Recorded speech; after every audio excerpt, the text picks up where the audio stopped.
Pozdravljeni. Po nedeljski zmagi na dirki za 24 ur Le Mana so vsi viri, ki govorijo o Formuli 1, polni novic o tem presenečenju v svetu prototipov.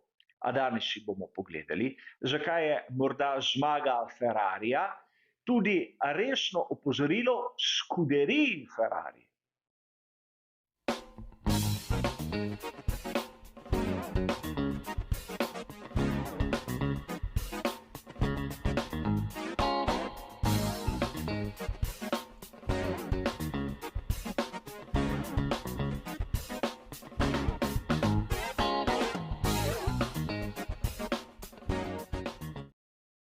Po zgodovinski zmagi Ferrarija 499P na 100. izvedbi dirke za 24 ur Le Mana, verjamem, da je marsikateri navdušenec ponovno odkril kategorijo vztrajnostnih prototipov oziroma endurance. Seveda, razred, ki ima svoj čar, ima fantastične zgodbe iz preteklosti, mite ter legende.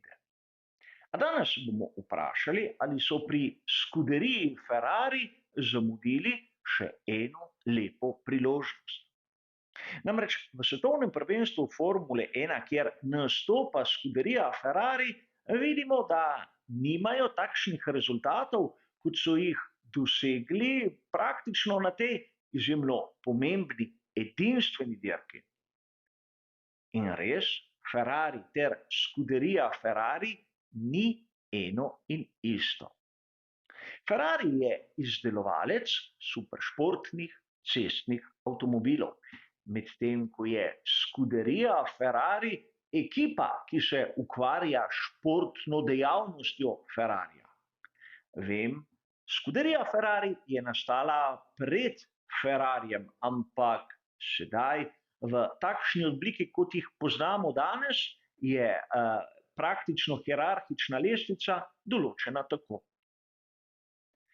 Kot zanimivost naj vam povem, da kljub temu, da mnogi mislijo, kako je Ferrari simbol Italije, ima na žalost ta sedež na Nizozemskem. In to nam potrjuje celo uradna spletna stran Ferrarija. A pustimo sedaj to pri strani. Svoj čas, ko je bil Enzo Ferrari še trdno v sedlu, so bile vztrajnostne dirke prav tako pomembne kot svetovno prvenstvo Formule 1. In zmago na dirki za 24 ur Le Mana bi lahko enačili pravzaprav kot osvojitev naslova svetovnega prvaka. A konec koncev verjamem, da marsikomu izmed vas so te zgodbe tuje, ker so se dogajale v 60., 70. letih prejšnjega stoletja. A verjamem, da ste zasledili film, ki je bil v Sloveniji znan pod naslovom Izzivalca. Drugod po Evropi kot Le Mans 66, v Združenih državah Amerike pa so bili malce bolj direktni, Ford proti Ferrariju. Film je iz leta 2019, torej dokaj aktualen, in pripoveduje boj, ki je se vnel na dirki za 24 ur Le Mana prav leta 66, kjer je Ford končno premagal tisti mit, ki ga je takrat predstavljal Ferrari. In seveda od takrat je minilo že kar nekaj desetletij in zadeve so se spremenile. A danes, kot dobro veste, na dirki za 24 ur Le Mana je bil prisoten Ferrari, ampak ne Scuderia Ferrari. Seveda pri Scuderiji so dobrovoljno odstopili dva rezervna voznika in govorimo o Fuoku in Giovinazziu, ampak kaj več ni bilo videti od njih. In tu sedaj ne bomo govorili o vtisu, ki ga je naredila ta res fantastična zmaga, ampak o priložnosti, ki so jo pri Scuderii Ferrari dobesedno zapravili.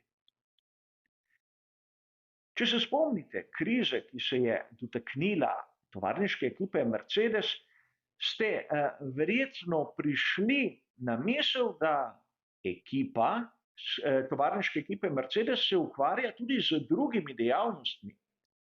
Namreč James Allison je bil preusmerjen v projektiranje jadrnic za tako imenovano America's Cup. In pravzaprav pri skuderiji Ferrari gledamo neko krizo, ki izhaja iz tega, da pravzaprav nimajo kadra. Tako, kar se tiče tehničnega direktorja, športnega direktorja in lahko bi še naštevali.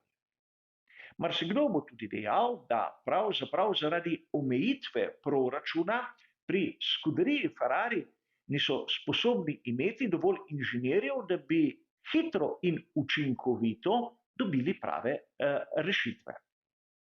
A konec koncev, če malce pomislimo, kako je narejen finančni pravilnik FIE, bomo hitro ugotovili, da v primeru, da bi skuderija Ferrari imela oddelek, ki bi se ukvarjal samo s prvenstvom vztrajnostnih avtomobilov, ti ne bi bili pod kontrolo omejitve proračuna.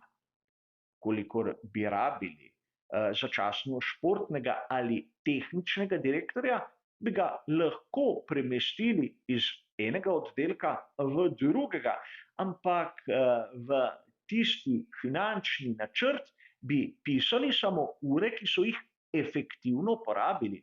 Isto z inženirji, ki se ukvarjajo z aerodinamiko, podvozjem, pogonskim sklopom in tako naprej.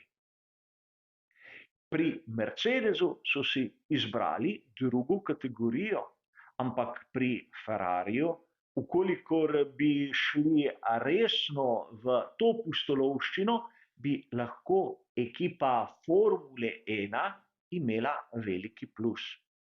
In konec koncev, svoj čas so tudi tisti uradni vozniki ekipe Formule 1 nastopali v Le Mansu. Poleg tega ima Ferrari tudi Driver Academy, kjer je marsikateri mlajši voznik, ki je zanimiv. In si lahko predstavljate, kako bi izgledalo, da v obeh prototipih 499P poleg Foka in Giovinazzija bi lahko nastopila še Charles in Arthur Leclerc, Carlos Sainz mlajši in na primer Oli Berman. Imeli bi zasedbo, ki bi bila po mojem videnju dobesedno fantastična. Še posebej v tem trenutku, ko je dirka za 24 ur Le Mans na tisti vikend, kjer Formula 1 nima dejavnosti.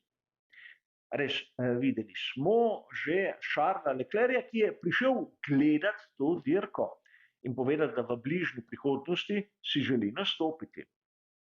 Verjemite mi, da mene ta izjava je razžalostila, kajti po mojem videnju edino mesto voznika na sami dirki je tisto za volanom in ne ono na tribuni. A verjamem, da moj pogled je malce drugačen od tistega, ki ga ima marsikdo izmed vas.